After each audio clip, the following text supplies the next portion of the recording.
Sejarah. Kali ini kami datang dengan episode baru, yaitu episode tentang pendidikan pada masa Orde Lama. Nah, apa sih pendidikan pada masa Orde Lama itu? Nah, kita akan mengupas tuntas di podcast kali ini. Nah, sekarang saya membawa dua teman saya untuk sebagai narasumber. Silahkan perkenalkan dulu. Perkenalkan, sebelumnya terima kasih kepada podcaster yang telah memberikan kesempatan kepada kami untuk sekedar membahas secara sederhana tentang gambaran pendidikan pada masa Orde Lama, terutama di pemerintahan Presiden pertama kita Insinyur Soekarno. Perkenalkan juga, nama saya Faisal Putra, mahasiswa sejarah angkatan 25, dan ini teman saya. Halo semuanya, perkenalkan nama saya Tajul dari pendidikan sejarah juga angkatan 25. Nah, di sini kan kita membahas tentang pendidikan pada masa Orde Lama, yaitu pada tahun 1945 sampai 1966, yang dimana Indonesia itu masih baru saja merdeka kan? Iya, masih baru nyudi, yang dimana Indonesia itu masih mencari jati diri mereka. Ya kan juga di situ kan digambarkan juga kurikulum juga belum tertata sampai saat ini kan, seperti saat ini yang mungkin menterinya atau kabinetnya udah tersusun. Dulu kan masih ada kabinet juga, ada apa ya Presiden Soekarno, jadi ya mungkin gambaran pendidikan pada masa itu ya sangat terbatas kan, karena juga faktor-faktor yang lain. Mungkin nanti kita juga bincangkan juga ya. Aku mau nanya nih, menurut kalian apa sih itu pendidikan pada masa Orde Lama? Menurut saya ya gambarannya pada waktu itu masih terbatas kan, terus juga sekolah-sekolah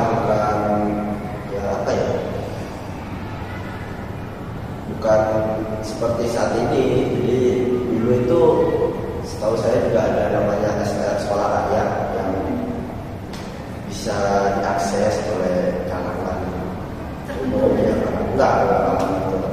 tapi itu setingkat SD untuk saat ini. Jadi ya dihapuskan untuk mendatas buta huruf sudah kan. Jadi pada waktu itu juga kan masih banyak karena faktor diskriminasi pada masa kolonial, jadi ya sebagai yang utama juga kan seperti itu ya. Jadi ya, memang fokus utama dalam pendidikan masa Orde Lama, apalagi di fase awal-awal itu ya memberantas buta huruf itu. Ya, soalnya kan dulu itu masih bagi kalangan tertentu yang bisa sekolah. Ya, masih terkesan diskriminatif pada masa Orde Lama, jadi ya itu efeknya juga panjang sekali masyarakat. Penataannya masih ya, seperti itulah gambaran awalnya ketika kita melihat pendidikan masa Orde Lama. Paling simpelnya ya buta huruf itu masih banyak, mungkin sekitar 80% masyarakat kita masih buta huruf. Ya jauh dari kata standar pendidikan masa ini. Oh ya, kalau untuk tantangan pada masa pendidikan pada masa Orde Lama itu gimana sih? Tantangannya pada masa itu tuh keterbatasan tenaga kerja ini. Habis itu kan kayak politik itu kan masih kurang stabil ya. Habis itu kan pada masa itu juga kan ekonomi kan juga belum belum merata juga ya, masih belum istilahnya itu kayak belum bagus lah pada masa itu lah pokoknya. Iya, pada masa Orde Lama kan itu masih pengaruh ideologi politiknya kan masih jadikan propaganda ya. Dan untuk dampak dan warisan dari pendidikan Orde Lama untuk masa sekarang itu gimana sih? Oh ya, mungkin dampaknya itu ya seperti pada waktu itu kan sebagai negara baru, jadi kita tuh menumbuhkan rasa nasionalisme. Jadi mungkin bisa dari lewat lagu-lagu kan, banyaknya lagu-lagu yang tercipta pada masa-masa itu. Jadi ya pada waktu itu alat-alat yang belajar juga diselipi dengan semangat kebangsaan, karena sebagai wujud negara yang bebas dari sistem penjajahan ya. Jadi ya juga dilihat dari figur kita, yaitu Presiden pertama, mungkin menggunakan baju yang full atribut, itu yang melambangkan tentang kebebasan dan pendirian. Jadi ini loh bangsa Indonesia yang sudah merdeka, terus sudah setara mungkin dengan bangsa-bangsa yang dahulu. Jadi supaya menaikkan rasa percaya diri bangsa itu. Jadi ya salah satu juga dari figur Presiden Soekarno ya itu. Jadi pendidikan waktu itu ya juga berdampak untuk saat ini juga masih terasa, karena kita kan masih belajar PKN.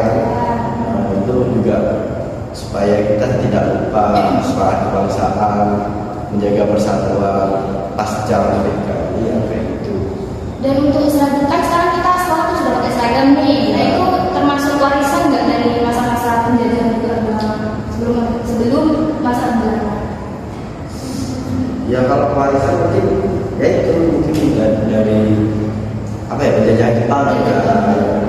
Penjajahan Jepang juga terkesan militeristik ya, mungkin dengan gaya rambut yang dibatasi, terus yang pendidikan ala militer, jadi penyeragaman ya itu mungkin juga bekas-bekas peninggalan pendidikan yang kita rasakan saat ini. Termasuk dengan upacara ya upacara seperti sigere ataupun senam-senam pagi yang dilakukan mungkin dari anak TK sampai SD. Oh ya kan pada masa setelah kemerdekaan kita itu ada yang namanya agresi. Nah itu berpengaruh nggak sih pada pendidikan masa kini? Ya bukan masa kini, tapi lebih ke pada masa pasca merdeka 1945. Jadi sangat berpengaruh karena itu juga salah satu mungkin tantangan ya, karena ibarat negara yang baru menyusun perundang-undangannya, baru berdiri, terus dihadapkan dengan problematik yaitu agresi militer yang dilakukan oleh pemerintah Belanda. Itu yang membuat pendidikan kita tuh tidak menjadi fokus utama, karena yaitu tadi terhalang oleh namanya kepentingan lain, yaitu perang melawan agresi militer. Dan salah satu juga pada Orde Lama itu juga tantangannya karena gejolak politik yang masih belum stabil ya, baru berdiri partai-partai yang baru katakanlah, jadi masih belum bisa stabil fokus ke pendidikan secara penuh. Dan juga ada yang namanya proyek-proyek mercusuar yang dijalankan oleh presiden kita pertama itu Soekarno ya, membuat penggelontoran dana itu juga kurang maksimal di pendidikan. Seperti contoh itu ya proyek mercusuar itu kayak pembangunan Monas atau Masjid Istiqlal yang kita lihat sekarang di Jakarta, serta yaitu operasi-operasi militer seperti itu, pembebasan Papua ataupun operasi Ganyang Malaysia. Jadi kurang fokus lah, lebih ke mempertahankan negara daripada fokus ke pendidikan. Nah untuk pada sistem pendidikan nasional pada masa Belanda itu bagaimana?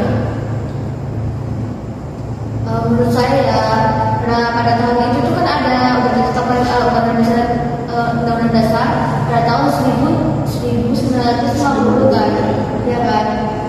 Itu kan dari zaman tuh sini tuh kayak ada SD kan, SD itu kan 5 tahun ya kan? Ya.